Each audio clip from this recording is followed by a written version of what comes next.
Nah, saudaraku, hari ini saya mau bagikan satu yang mungkin jarang dilihat, jarang dibahas, ya, sehubungan dengan mengenai negara-negara yang ada di kondisi ketika antikris memerintah.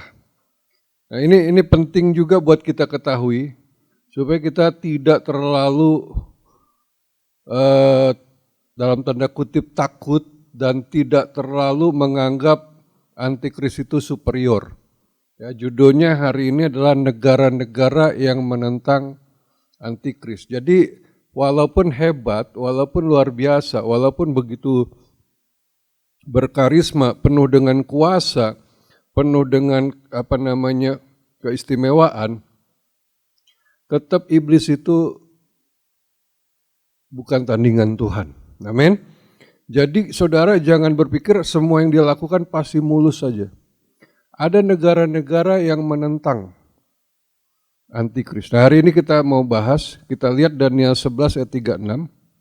Nanti istri saya bisa bantu membaca. Raja itu akan berbuat sekehendak hati, ia akan meninggikan dan membesarkan dirinya terhadap setiap Allah. Juga terhadap Allah yang mengatasi segala Allah, ia akan mengucapkan kata-kata yang tak senonoh sama sekali, dan ia akan beruntung sampai akhir murka itu. Sebab apa yang telah ditetapkan akan terjadi. Iya. Nah, di sini dinyatakan bahwa raja itu antikris akan berbuat sekehendak hati. Ya, perhatikan di sini, dia akan meninggikan, membesarkan ya dirinya terhadap semua Allah dengan kata-kata yang sombong, penuh dengan hujat. Nah, ini identik dengan Wahyu 13 ayat 5. Ya, jadi Daniel 11 ayat 36 ini diidentik dengan Wahyu 13 ayat 5. Silakan. Dan kepada binatang itu diberikan mulut yang penuh kesombongan dan hujat. Kepadanya diberikan juga kuasa untuk melakukan 42 bulan lamanya. Ya, di situ jelas sekali dikatakan bahwa dia diberi kuasa untuk menyatakan kesombongan dan hujat kepada Tuhan selama 3,5 tahun. Nah, jadi yang dimaksud udah jelas ini si antikris, saudara. Tidak meleset, ini pasti antikris. Oke, lanjut ayat 40. Tetapi pada akhir zaman, Raja negeri selatan akan berperang dengan dia, dan Raja negeri utara itu akan menyerbunya dengan kereta dan orang-orang berkuda dan dengan banyak kapal, dan ia akan memasuki negeri-negeri dan menggenapi dan meliputi semuanya seperti air bah. Menggenangi. Ya. Juga tanah permai akan dimasukinya, dan banyak orang akan jatuh, tetapi dari tangannya akan terluput tanah Edom, tanah Moab, dan bagian yang penting dari Bani Amon. Nah, perhatikan di sini bahwa pada akhir zaman si antikris ini akan juga diserang oleh negeri selatan dan juga dengan raja negeri utara. Perhatikan di situ, yaitu mereka akan menyerbu dia. Jadi enggak semua akan tunduk kepada antikris. Perhatikan di sini bahwa tidak semua negara menjadi epicentrum dari antikris. Karena ada negara-negara yang menolak dengan tegas. Kenapa? Karena ada geopolitik dan juga perbedaan ideologi. Nanti akan saya jelaskan.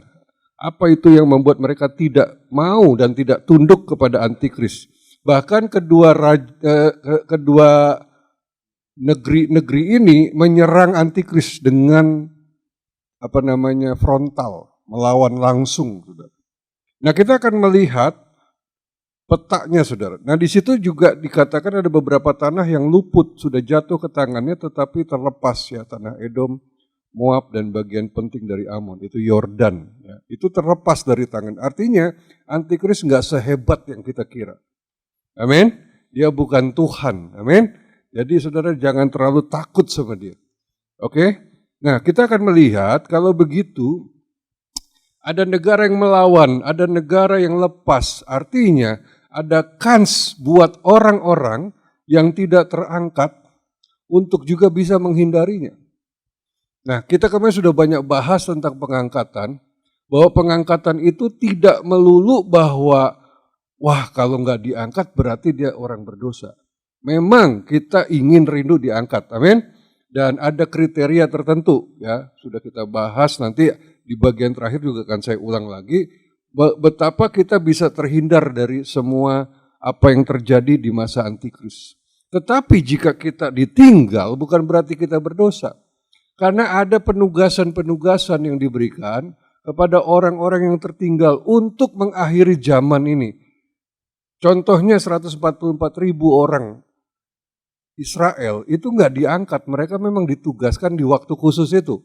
Bayangin saudara, udah ikut Tuhan sungguh-sungguh, udah diurapi, dimateraikan jadi hamba Tuhan, saudara bisa baca ya yang kemarin. Tapi mereka nggak diangkat, kenapa? Tugasnya memang untuk, ya di situ, untuk memenangkan jiwa, untuk menyelamatkan orang-orang. Dan upahnya sangat besar, gitu udah bahas kemarin. Upahnya sangat luar biasa. Mereka memilih untuk tetap di dunia. Nah saudara, di sini kita akan melihat apa dan siapa Raja Negeri Selatan dan Negeri Utara. Kita lihat di situ pertama-tama saudara lihat inilah peta dunia, ya.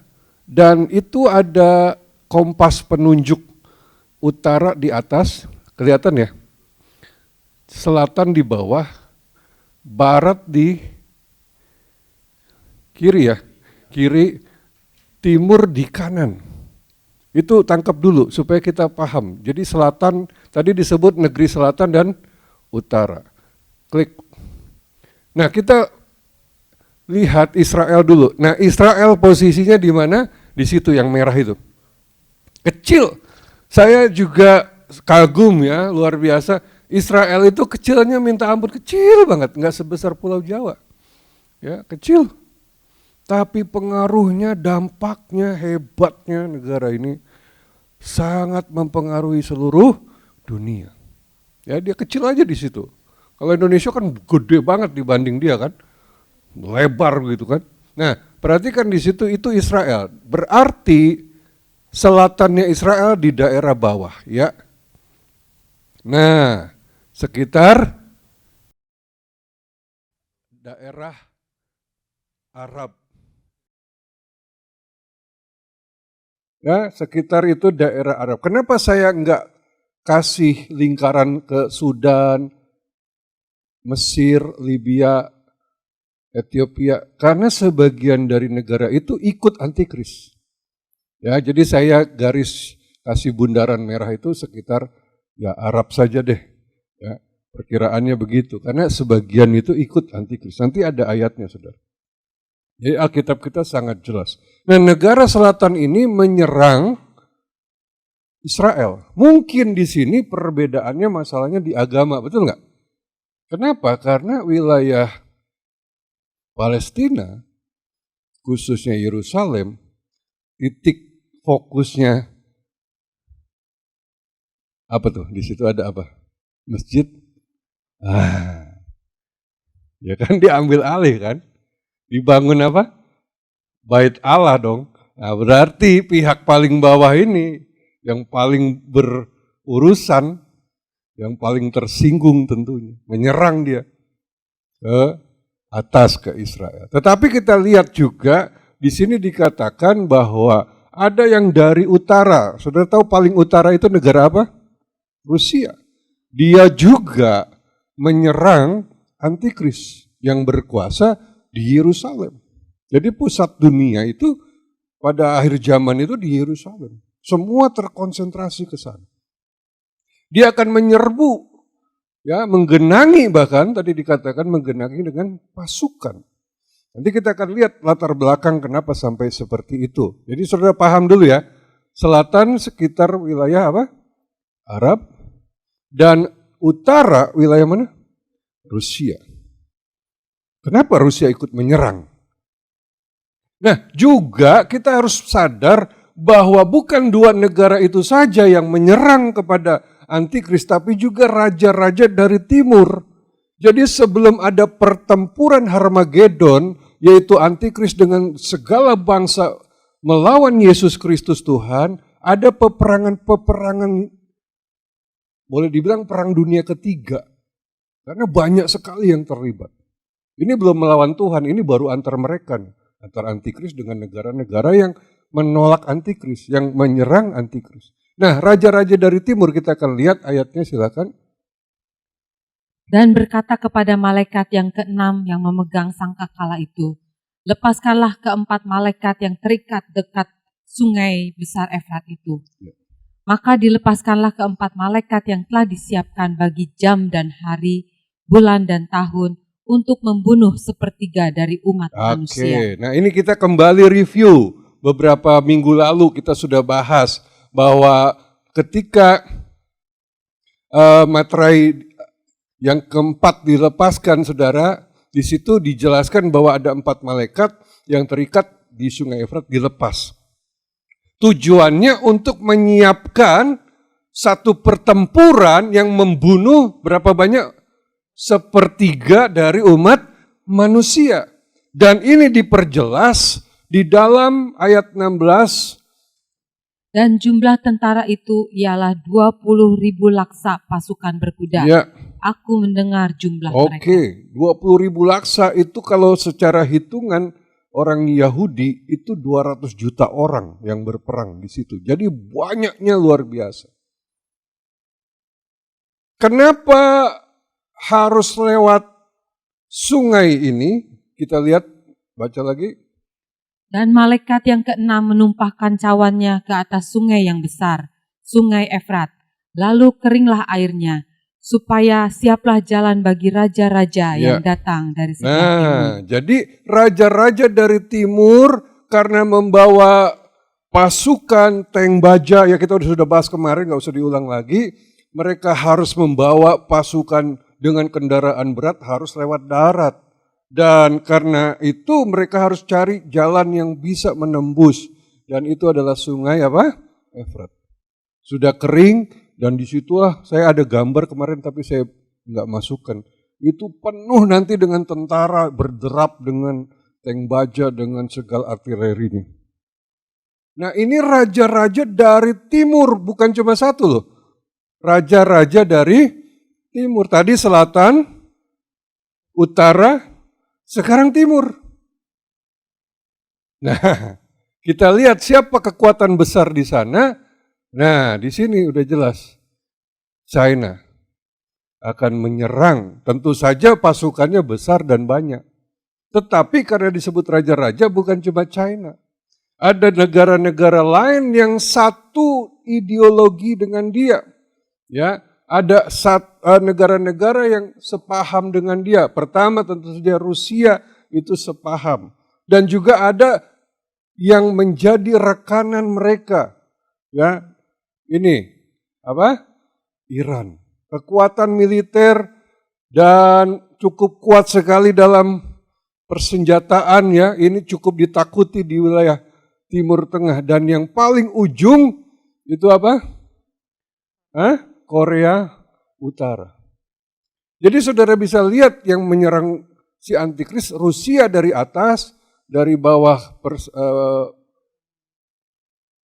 sekutu dari Arab ya, banyak negara-negara Arab di situ, juga China tentunya kekuatan yang sangat besar, Iran yang jelas memusuhi Israel, betul?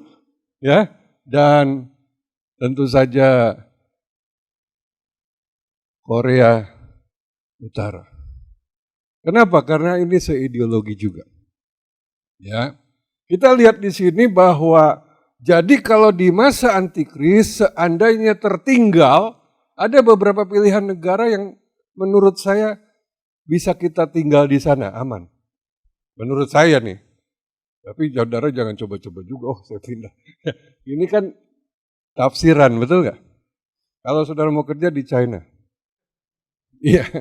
Kenapa? Nah di sini ada geopolitik dan masalah ideologi. Dan masalah persaingan pengaruh di dunia. Ya, saya mau bahas ini supaya saudara paham. Karena Alkitab ini kalau diterjemahkan secara rohani doang, saudara akan cetek banget. Tapi kalau dibahas dengan logika, saudara akan paham. Kenapa sih negara-negara ini menolak Oke? Jadi tangkap dulu, lihat ini petanya ya. Saudara lihat, nanti kita coba akan masuk. Nah, ini dari berita di media. Ada berapa negara musuh AS paling berbahaya? Ada 4. Kenapa saya sebut musuh AS? Berarti musuh antikris. Karena proyek antikris itu yang negara paling dukung, yang paling sangat mendukung antikris itu adalah Amerika. Semua juga dikomporin dia, semua juga dikelola sama dia. Coba sebut apa yang enggak? Dari dunia keuangan, entertain, budaya, pemerintahan, semua berpusat di Amerika. Dan kenapa negara-negara ini memusuhi? Yang pertama negara mana? China. Kenapa China menjadi musuh dari Amerika? Ini bicara tentang persaingan ekonomi. Selain ideologi, tapi sebenarnya China nggak terlalu pusingin ideologi sekarang. Lebih ke keuangan. Yang pernah baca di koran, pernah baca di media, di Google, saudara pasti pernah lihat, Cina lagi borong emas sebanyak-banyaknya, jutaan ton. Cina sedang mengumpulkan emas sebanyak-banyaknya. Kenapa? Dia pengen uangnya, mata uang Cina? Yuan, ingin menggantikan dolar Amerika. Anggap gak saudara, bahwa ini persaingan besar loh, sedunia loh. Amerika hari ini bukan negara adidaya. Kenapa? Sudah lemah. Terlalu banyak kisruh di dalamnya. Sekarang ini Amerika salah satu negara yang pinjam uang kemana? Ke Cina. 20 tahun lalu ini nggak mungkin. China 20 tahun lalu kayaknya lebih jelek dari Indonesia ya. Sekarang saudara, waduh modernnya luar biasa, kaya luar biasa. Pemegang kendali ekonomi. Persaingan dagang ini sedang berlangsung di seluruh dunia. Dan sekarang orang China sedang merambah ke wilayah Afghanistan, Pakistan, Afrika. Negara-negara yang tidak mungkin dimasuki atau diadopsi lah istilahnya oleh negara barat. Yang miskin-miskin, Ethiopia, Sudan, Kongo, itu sedang digarap untuk menjadi sekutu. Makanya orang China di sana dihormati sekali. Ya. Di Afghanistan, Pakistan. Ada persaingan bisnis, dan dengar, yang pernah ke China siapa? Tidak ada YouTube di China. Betul ya, Bu? Tidak ada WA di sana. Tidak ada Facebook di sana. Kenapa? Ini persaingan bisnis. Gua nggak mau pakai produk lo. Sedangkan orang-orang antikris ingin mempengaruhi dunia lewat media, tapi nggak masuk ke Cina, nggak bisa. Kalau sana ke Cina pakai WeChat, YouTube-nya apa namanya? Ada yang tahu nggak? Saya nggak tahu. YouTube-nya apa? Lupa lah, saya juga belum pernah, jadi nggak tahu. Jadi kalau saudara main ke China nggak bisa buka YouTube. Hah? Yucin. Ya mungkin. Yucina. YouTube Yucin. Wah, itu sih ngarang itu. Weibo ya. Ya kurang lebih lah mungkin ya. Ya intinya begini. Orang Cina nggak akan bisa disetir sama antikris yang blok barat. Lu mau apa? Gue punya duit. Lu punya duit, gue punya duit. Lu punya nuklir, gue juga punya. Lu punya media, gue juga punya. Lu punya emas, gue juga banyak. Gimana mungkin dia tunduk sama Eropa, Amerika, dan kekuatan antikris? Kalau dia sendiri powerful. Sedang Rusia jelas musuh bebuyutan dari zaman dulu. Itu bicara ideologi komunis melawan demokrasi barat. Liberal barat, kapitalis barat. Jadi nggak bisa. Saya nggak tahu Di sini nggak ada yang pernah ke Rusia. Pernah ke Rusia nggak? Saya nggak tahu ada. Apakah ada TikTok di sana? Ada YouTube di sana? Apakah ada WA? Saya nggak tahu. Ya, cuma kemungkinan besar di Rusia juga nggak ada, mungkin. Yang jelas di sini adalah perbedaan ideologi dan maaf, Rusia nggak akan bisa disetir sama Amerika. Sampai kapanpun. Kenapa? Karena sama kuat. Kalau Indonesia disetir siapa aja yang bisa meminjami uang, ya kan, yang bisa memberi nilai lebih ya. Tapi kalau dua negara ini nggak bisa, saudara. Jadi dari sinilah kita ketahui bahwa tidak semua negara takluk kepada antikris. Berikutnya, negara apa saudara? Korea Utara, udah jelas ini negara yang tersendiri, terisolir. Dia punya gaya sendiri, dia punya budaya sendiri, dia punya ideologi sendiri. Komunis yang sangat kuat, udah nggak mungkin lah bisa diatur sama Barat. Musuh malah. Cuma siapa juga yang mau ke Korea Utara kan? Mau berlindung di sana, lebih repot saudara. Jadi ini saudara, dan kemudian ada negara apa? Iran. Ini kekuatan-kekuatan yang tidak bisa ditaklukkan. Nah, dengan demikian kita bisa mengerti bahwa ketika antikris bertahta, dia tidak superpower. Ya, supaya saudara pahamin. Ada negara-negara yang bisa menolak, bahkan menyerang. Dan banyak yang mati dalam peperangan ini. Karena kekuatannya luar biasa. Ya, uang yang akan dipakai dalam peperangan ini sangat amat besar, masif. Ya, saya sih pikir mungkin nuklir sih nggak akan dipakai.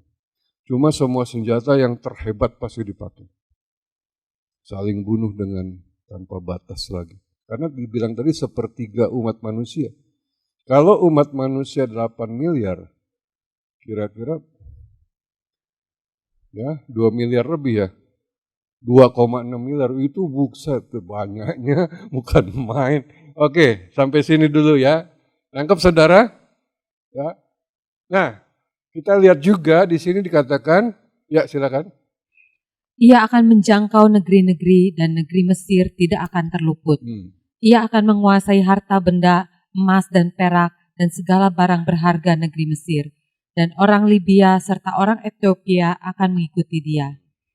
Tetapi kabar-kabar dari sebelah timur dan dari sebelah utara akan mengejutkan hatinya, sehingga ia akan keluar dengan kegeraman yang besar untuk memusnahkan dan membinasakan banyak orang. Ia akan mendirikan kemah kebesarannya di antara laut dan gunung permai yang kudus itu. Tetapi kemudian ia akan menemui ajalnya dan tidak ada seorang pun yang menolongnya. Oke, luar biasa. Di sini jelas sekali bahwa kabar-kabar dari sebelah timur, dari Cina, Iran, apalagi tadi? Ya, Korea Utara, ya. Itu sangat mengganggu dia. Kenapa? Karena nggak mau tunduk. Sehingga ia keluar dengan apa saudara? Kegeraman yang besar untuk memusnahkan dan membinasakan banyak orang. Dia makin ngeri, makin kejam, makin sadis membinasakan. Dan ada negara-negara yang di bawah tadi, yang selatan bisa tetap ikut dia. Ya, ada yang terlepas, ada yang juga ikut. Ya, Ethiopia, Libya akan mengikuti dia. Dan di bagian terakhir dinyatakan bahwa ia akan mendirikan kemah, tempat kediaman istananya, ya di dekat Gunung Permai, Gunung Sion, tetapi kemudian dia akan mati dibunuh oleh Tuhan tentunya, ya, dan tidak seorang pun bisa menolong. Jadi saudara harus pahami bahwa pemahaman kita tentang antikris selama ini terlalu dibombastis, seolah-olah dia maha dahsyat, maha kuasa. Enggak juga. Ini buktinya.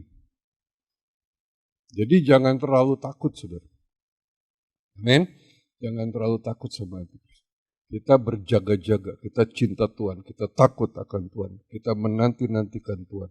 Tapi jangan ketakutan. Ya, bagi Tuhan ini bukan lawan yang berat sebenarnya. Baik, ya sampai di sini dulu.